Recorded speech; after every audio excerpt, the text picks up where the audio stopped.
আর যদি আত্মার সুস্থতা চান তা আল্লাহর জিকির বেশি বেশি করেন। অনুনাজ্জিলু মিনাল কোরআনি মা হুয়া শিফাউর ওয়া রাহমাতুল লিল মুমিনিন, কোরআন শরীফ তেলাওয়াত করেন। যত প্রকার চিন্তা টেনশন থাক, লা হাওলা ওয়ালা কুওয়াতা ইল্লা বিল্লাহ পড়েন। আল্লাহুম্মা ইন্নী আউযু বিকা মিনাল হুজনি ওয়াল হাম্মি ওয়া আউযু বিকা মিনাল আজজি ওয়াল কাসওয়া ওয়া আউযু বিকা মিন গালাবাতি দাইন ওয়া কাহরির রিজাল। এটা পড়েন, চিন্তা দূর হবে, টেনশন দূর হবে।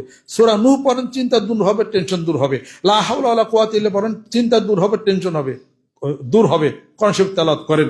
আল্লাহ পাক বলেন, হে রাসূল আপনি বলে দিন আপনার উম্মতদেরকে যারা যারা লা হাওলা ওয়ালা কুওয়াতা ইল্লা বিল্লাহ পড়বে, আমি আল্লাহ পাক তাদেরকে 50টা পুরস্কার আমি দেব। 50টা পুরস্কার আমার কাছে জমা আছে, থাকবে। একটা পুরস্কার আমি ঘোষণা করে দিলাম, তাহলে তার চিন্তা টেনশন সব দূর হয়ে যাবে। লা হাওলা ওয়ালা কুওয়াতা ইল্লা বিল্লাহ। যে কোনো আমলই এক বসাই করলে আপনি ভালো ফল পাবেন। ফজর, জোহর, আসর, মাগরিব, ইশা পড়েন আপনি।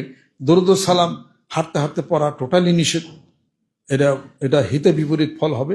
বসা অবস্থায় আপনাকে দরুদ ও সালাম পাঠ করতে হবে। অন্যান্য যে আমলগুলো আছে হাঁটতে হাঁটতে আপনি করতে এটা পারেন। আল্লাহ পাক আমাদেরকে যেন কবুল করে নেন। সকালে, বিকালে, সন্ধ্যায়, রাত্রে, যখনই একটু ধ্যান খেলের মাধ্যমে আল্লাহ পাকের জিকির করি।